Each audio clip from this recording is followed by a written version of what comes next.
This is For What It's Worth, the world's first Merryworth podcast. Sam and Eric use coarse language, and if you are offended by coarse language, please save yourself some trouble and cover your ears.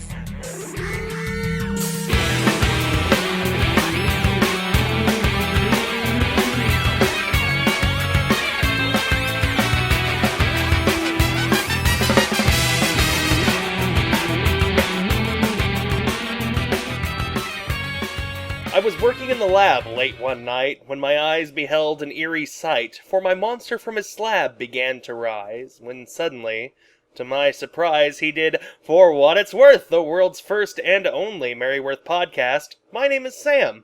And Eric. Hey, Eric. Hello. Hey. You So doing? for those of you tuning in from last week, tragedy struck. Yep. I posted it on Facebook, and I posted it on Tumblr and everything. What a tragedy. There was a freak accident. Eric and I were pulverized by an asteroid that tore through Earth's atmosphere and crushed us to smithereens. And killed our cat. Killed our cat, killed both of us. We were basically atomized, except for our skeletons. Yep. Two twisted, blackened skeletons clinging to each other in a final moment of humanity before the lights switched out and the candle of our lives was snuffed. To be fair, it looked pretty cool. Oh yeah, it looked really cool. Because my skeleton was wearing a pair of sunglasses and had a cigarette in its mouth. And there was a motorcycle nearby, so the people that found our bodies thought, oh, maybe one of them drove a motorcycle. Yep. It was kind of like the cover of a Meatloaf album. Oh, cool. I'd like to thank all those people who came out to that candlelight vigil that was held around the crater. Yep. That was very nice of you. Hundreds upon hundreds of people came out to show their respect for the dead, me and Eric, who died. Yep. I would like to apologize to them for not being very well informed, because there was a lot of radiation in the area. Yep. Severe gamma radiation coming off of that asteroid. So, within moments of arriving, the people of the candlelight vigil, their skin started to melt, weeping sores appeared on their bodies. It was like that. It was like that part at the end of Indiana Jones. Yes. Good news though, almost 30% of the people at the candlelight vigil survived. Great. Good news. So, Eric and I are dead and in hell now. Yeah. And it's all because you had to take that goddamn cat. Well, it's a good thing that cats don't go to heaven or hell, as far as I know. I only know the religious position on dogs and heaven. Yep, and they never made a movie about cats. Cats do have 9 lives, so maybe Lucifer's still up there raising hell on the world. Just screwing people over. And getting Ruining them hit. podcasts. Ruining podcasts and getting them hit by asteroids. I've got to say, though, to all you people who say that it's awful to go to hell, it's not that bad here. Yeah, it's a little humid, but Yeah. I got used to it. Well, I'm from Indiana, and it gets way more humid than this in the summer. It's kind of nice. I'm working on my tan. Yep. I started jogging. Wow. Yeah, I haven't been able to wear these jeans in like a year and a half, man. Look at me. You look great. Thanks, man. Check. I'm decked to the nines. I'm looking good. Look at that butt. Look at that butt. I'm working my butt. If only this were a live stream video podcast, we would have. You'd be in for a show. We would have people diving off of cliffs and crashing to the rocks below to get to hell to see this butt in action. Okay. So should we start reading the comic strips? No, let's talk about what happened last week. Oh yeah, right. So last week, Wilbur was trying to convince Dawn that going to Italy was going to be awesome, and Dawn was having absolutely none of it. She hadn't even packed. By repeating himself over and over. About Amalfi Coast. Come on, Dawn. Get with the program. and Mary... I think the week ended with Wilbur grabbing Dawn by the foot and dragging her out of the room. Yep. Dawn didn't even look up from her copy of Person magazine. She just kept reading. And then Mary was dressed up in some sort of formal robes. She was about to lay her judgment down upon the people of Santa Royale, particularly those who write into Wilbur's Ask Wendy column. Yep. So, that takes us to Monday. Wilbur and Dawn head to the airport. Summer is a time of leisure and pleasure. Where better to spend it than in Italy? Leisure and pleasure, or leisure and pleasure. Take your pick, folks. Yep. We'll see the splendors of ancient Rome, the artwork in Florence, and eventually, Milan. Yay! Wow. Dawn seems really thrilled. This seems to me like the beginning of a Peabody and Sherman cartoon. They're going to see the splendors of ancient Rome. Come on, Dawn, let's go get in the Wayback Machine. This is my girl, Dawn. Wilbur would make such a cute doggy. I don't think that he would be like a beagle like Mr. Peabody was, though. He'd be more like a bulldog or a pug. Yeah, an English bulldog, I'm thinking. English bulldogs are built kind of like bowling balls with legs, so I think that would fit Wilbur pretty well. Yes. What do you suppose Dawn has in that locket right there? It's a picture of herself and of like $5 foot line. It's just a meatball sub on one side of that locket. This is the only thing I love anymore. Food. She's just got marinara dripping down her chin, and she's whispering into the Italian urban cheese bread, "I love you." Oh, poor Dawn. And then she starts singing, "Never knew I could feel like this, like I'd never seen the sky before." And then the whole thing turns into that Baz Luhrmann movie, Moulin Rouge. Oh boy. That would be an exciting storyline in Mary Worth. Yep. A penniless writer and a French courtesan, and their forbidden love. All right. Tuesday! I have some air sickness pills if you get sick on the plane, Dawn. Don't worry. If I get sick, it won't be from air travel. Ah, come on. You're on vacation. Look ahead, not back. That's not what she was talking about, Wilbur. She was talking about how it's disgusting to watch you eat. They're going to serve an in-flight meal, and while you're scooping spoonful after spoonful of gray tuna salad into your ugly mug, you're going to be making these smacking and sucking noises. Hey, Dawn. How much you want to bet I can shove this whole chicken breast in my mouth? I don't want to bet anything, Dad. I don't want you to see you do it. Here I go. Oh, I got gravy going everywhere. Stewardess, can I get another shirt? This is first class, right? He gets like one of the blankets and wraps it around his neck as if it's like a poncho. like a bib. And there's just fucking like sauce. And he has a soda and he spilled half of it.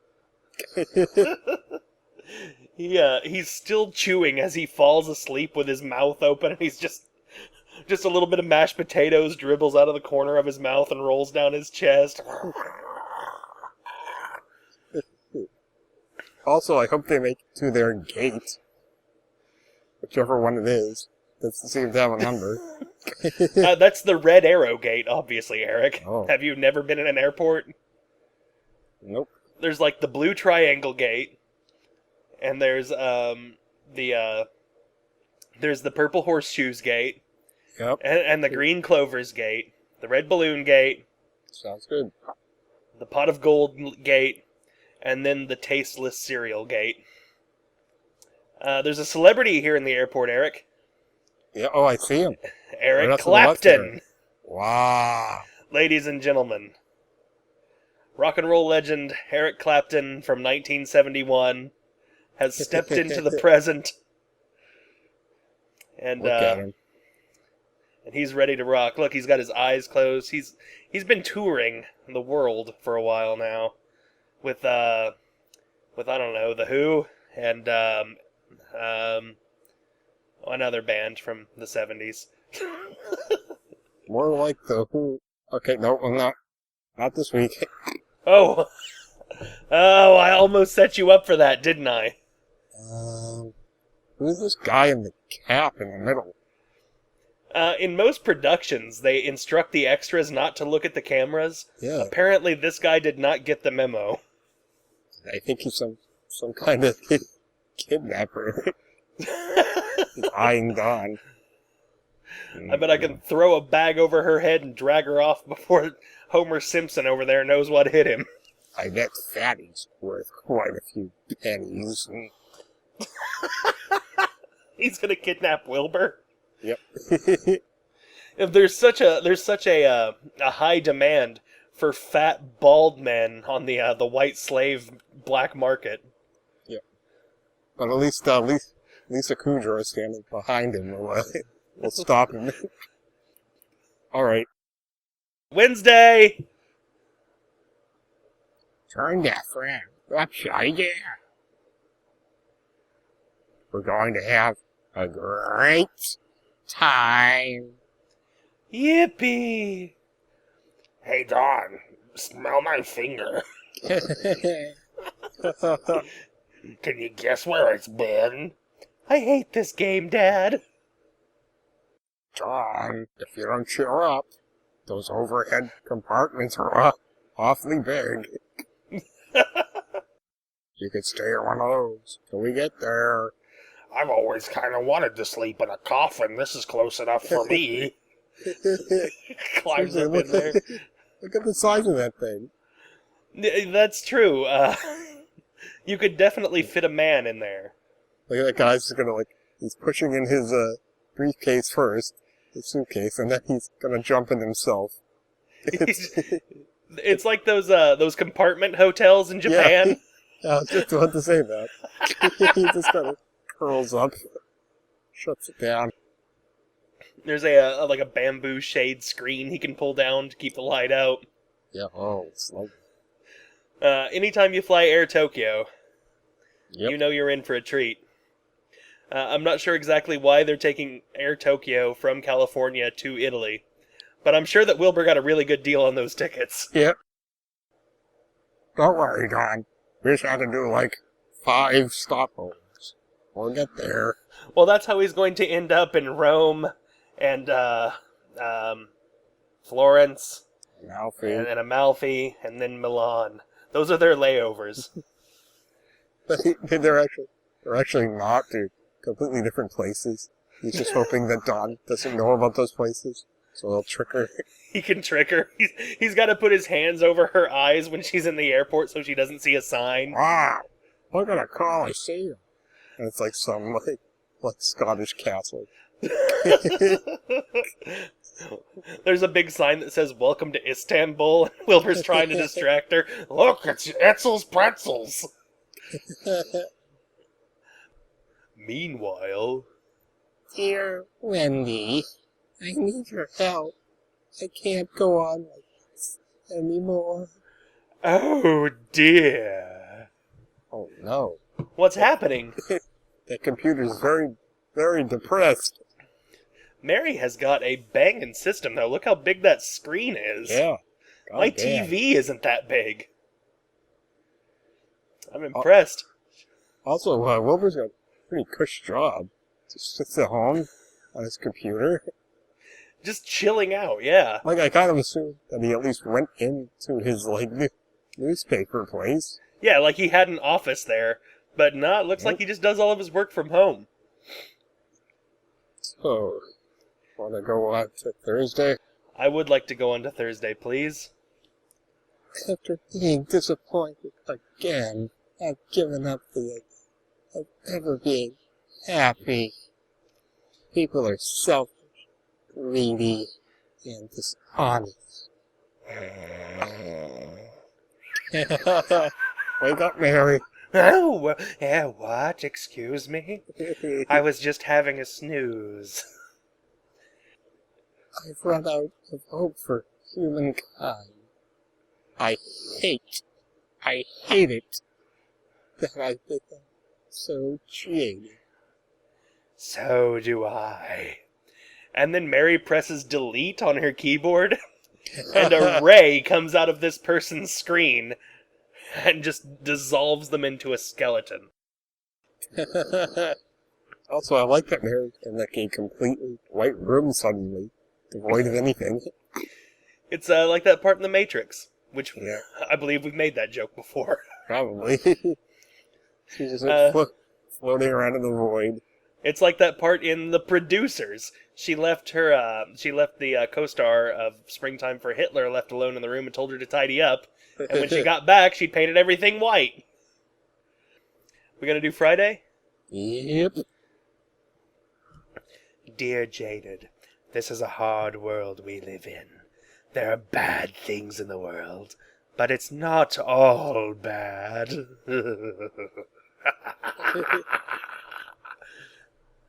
People do step up. We see that during times of crisis, but also during ordinary times. Magic spells. She's shooting lightning out of her hands like the Emperor. Unlimited power! No, Mary, don't kill Samuel L. Jackson. You leave Stop. Samuel L. Jackson alone. He's got that cool purple lightsaber. Also, she's used her magical powers to turn the walls green. Yep, keep changing. This is her wizard study. She's waving her hands over the keyboard like she's trying to read a crystal ball. Either that or like she's further away from her desk than we think, and she's got a little marionette that she's playing with. A marionette? Ah! Did you get it? Did you get it? Marionette? Yeah, I got it. It's a good one. Marionette. I'm going to give you the credit for that one.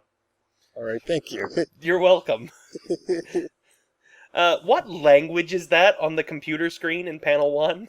Oh, it's, Is that Sanskrit? Yep, looks like it. It's written in some kind of weird hieroglyphics. See, what Mary needs to do is, she needs to put on her, Blue Lobster pajamas so she can read that. Oh, right. That makes much more sense. Yeah. Alright. Let's do a 3-heart run on Saturday's strip. Yeah, let's do it. The little kindness that people show one another create... What? I'm starting over. The little kindnesses that people show one another create a ripple effect in the space-time continuum. Down becomes up, and night becomes day. Chaos reigns. Mary's going off the deep end with her theories again. Mary, you cannot use dark magic in this advice column. It's good in your day-to-day life, but this is for the masses, and most people don't cotton to that. Mary lost ended years ago. Stop posting your theories on the internet forums. What was the story with the Dharma logo on the shark? One person can make a difference. We can inspire ourselves by looking at the good all around us. Yep. Now, if you'll excuse me, I have to practice my martial arts. Hey, what are you wearing? It does indeed look like something Bruce Lee would wear. She's about to go snap Chuck Norris's neck. Alright, you ready for Sunday? Yep, Sunday.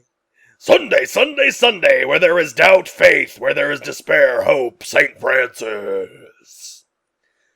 Let me light my lamp, never asking if it removes the darkness. What? It's got a little funny face there. Yeah, it's like all twisted up. She's, Mouth. some of the features are too small and in the wrong place. She's got like a little Mr. Potato Head thing going on there. Joe asked his granddaughter to come in and draw this strip.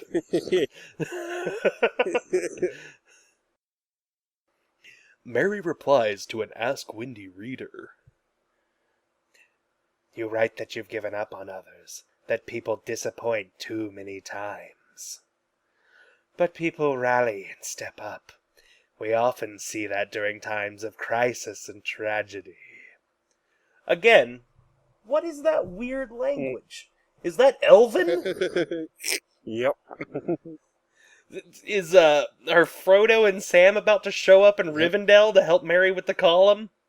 One column to rule them all. That's what it says right there. Mary's typing this out on her mithril keyboard. Yep. All the runes are lighting up. People are really good at heart. There are heroes inside each of us. Dramatic panel of Mary typing in silhouette. If only we could come together without the tragedy. Unfortunately, tragedy is necessary. I summon from the heavens an asteroid. Wait a minute, Eric! There was Mary. This is how we found ourselves in this pickle, where we're in hell for eternity. Oh no. Mary, you rascal. Dear. I should have known it. Meanwhile, in Florence. God, isn't this magnificent? A real work of art.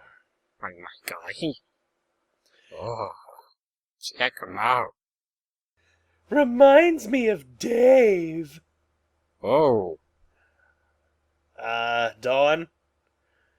Judging by everything south of the belly button there, you are not missing too very much. Nope.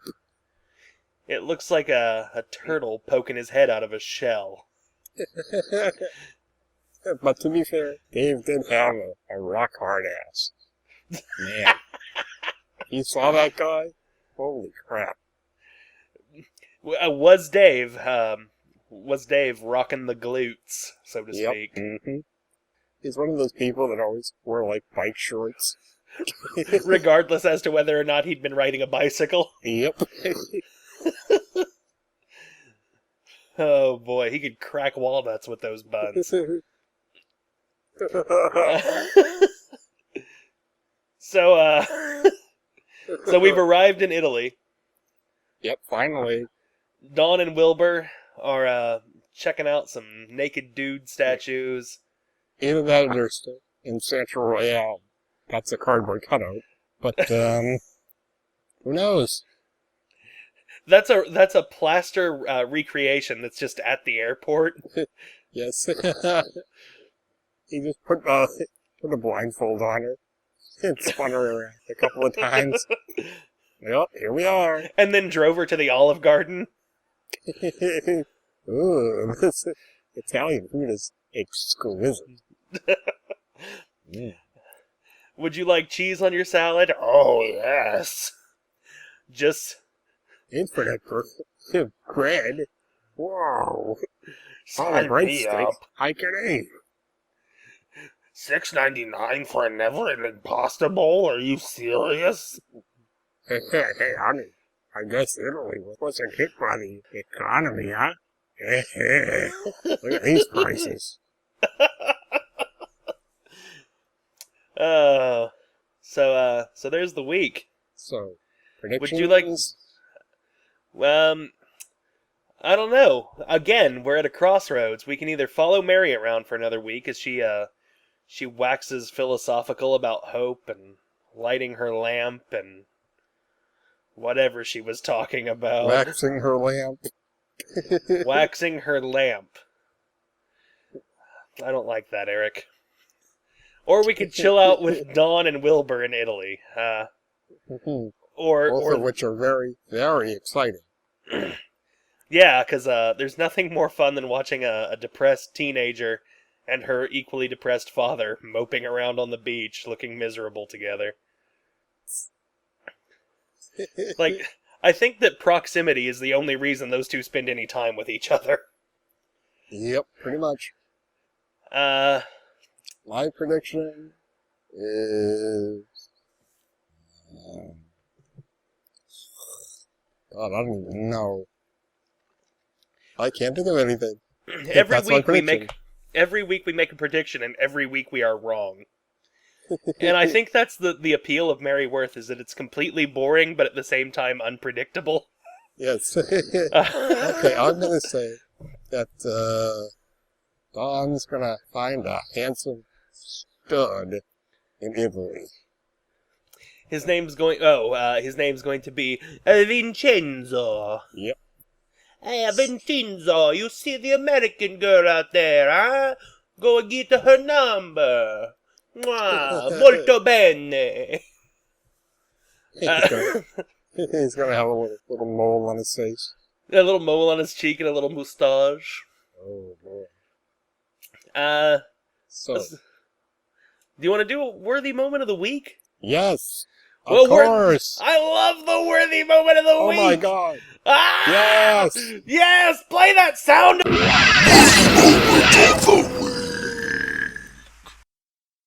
So, Eric, what was your worthy moment of the week? My worthy moment of the week is Wizard Mary on Friday. She's sprinkling some Eye of Newt on her keyboard. Yep. Or she looks like she's like a pianist. She's like about to like slam down on it. Dun-dun. She's just cracked her knuckles and she's about to start playing like... Dun-dun. Dun-dun-dun. Dun-dun. She's about to start playing the opening notes of the Elton John version of Pinball Wizard. Yes. She's just gonna go nuts on that piano.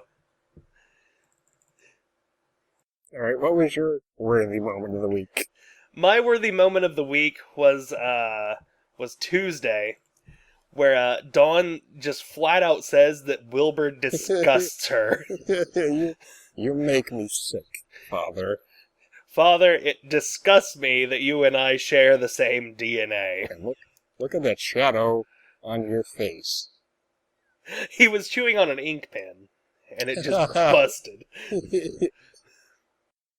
Hey, Eric. Yeah?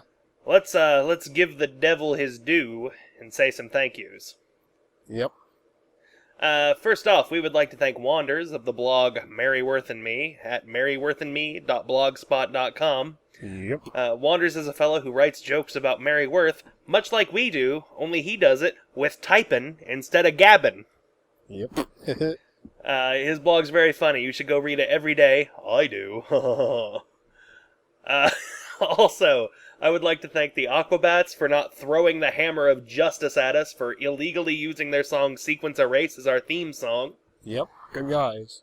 Good guys, they're superheroes, they save the earth, and they write good music. God bless them. And they wear cute little outfits. They wear cute little outfits and funny little helmets, and I love them. I would also like to thank the Robot Beach Boys for hammering on an old Casio keyboard in such a way that they created a MIDI of their hit song California Girls, which we play at the end of the show every week and will forever. That's it. Everybody's been thanked, except for you guys who listen to the show. Thanks, everybody. Thank you for listening to the show. Keep Please, listening. please like us on YouTube and show all your friends about the podcast and say it on Facebook and say it on Twitter. Google Plus and Twitter and Tumblr. And we'll give you each a little kiss on the cheek. Mwah! No, I'm not going to do that. I will kiss you twice since Eric has refused to kiss you. So that's the end of the show. My name is Sam. And I'm Eric. And remember, everyone, hope is the only universal liar who never loses his reputation for veracity. Oh, Eric. We can't end the show like that. That's such a downer. Alright, want me to try another one? Yeah, I want you to try another one. Jesus. Alright, let me try this one. He that lives upon hope will die fasting. That was your week in Merryworth. For what it's worth.